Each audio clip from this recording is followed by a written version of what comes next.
That was the one. Oh, the other one? On the boat, taking on, we'll figure that out anyway.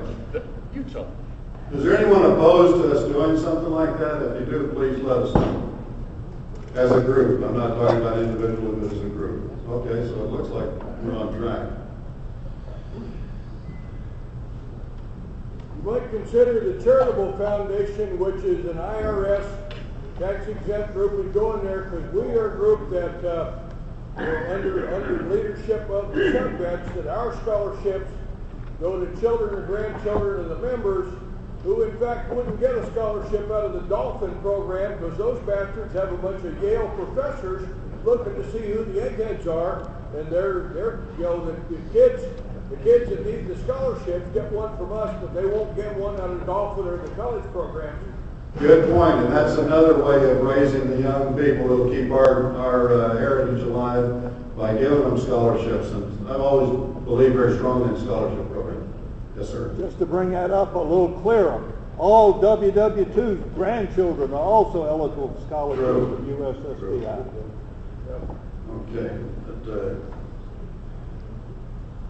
There was another thing that just took my mind into my thought away from me that I wanted to talk about, but let's think for a moment. We're all getting that age, so bear with me for a moment. I want to talk about procedures submitting for the Holland Club. One person I failed to mention a while ago that is a vital link in this is Fred Borgman. Is Fred in the room tonight? Or tell you? Fred, I'd like to publicly acknowledge your contribution to the Holland Club also. If you're not aware of it, everything funnels to him. And Fred takes the initiative to send off for the cards and sends me a list as a copy to me. When I get that list, the first thing I do is I sit down and start the process of making up the welcome aboard letter, which, by the way, we're going to be changing and adding to that a little bit and distinguishing for those people that were World War II vets that made patrols during that period of time. So I'm going to try to get back in what Britt was doing, Bill Britt was doing, which outstanding job.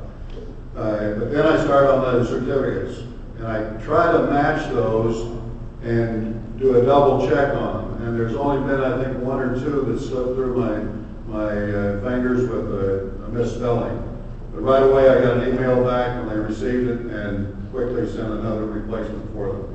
I would like to encourage you to think far enough ahead when you know that a person is going to be inducted into the Holland Club, that you get your applications in through the National, not to me.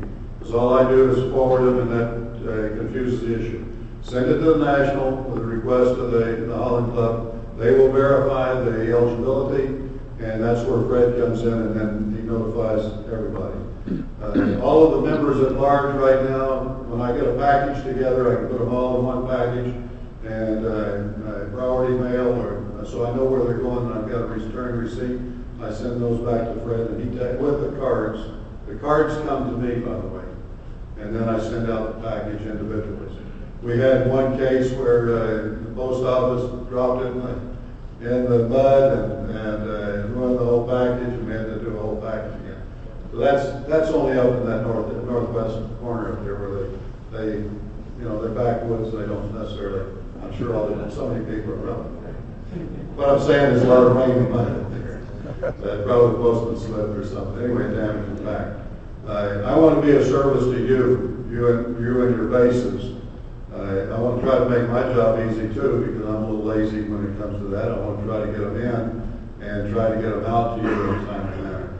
One of the things that I try to do is when the list comes in, there's a date on that. And it saves me a lot of time by taking that date and plugging it into the forms that I have to fill out. And keeping that date consistent with that complete group. So that goes out. So you might wonder, well, we're not present this in September, but I've got a August date on it. Well, that's what I'd like. If we start trying to do specific dates, I'm not saying I can't do that or I won't do that, but I prefer to have it in that group, just like a graduating class. That's the approval class that you were in, and that way when something comes up, I know right where I can go back. And that's happened too, where I had to look up something for some people, and I went right back to the list with the date that was there, and it was right there. I had all the information I needed to put out a replacement on it. So think about that. I'm going to hopefully get the word to the base commanders too, to try to encourage probably at least a 60-day or 90-day time frame. Is that fair, Fred? Yeah. In 60 to 90 days, we should be able to handle it and get it back in time for you to make the presentation to it. Another thing that some of the bases are doing, I'm not familiar with how many, but they're trying to make this into a formal presentation. In other words, either at a breakfast or at a sit-down dinner or something like that, where it really makes it meaningful. I know when I received mine, the certificate still means a lot to me. I hang them right next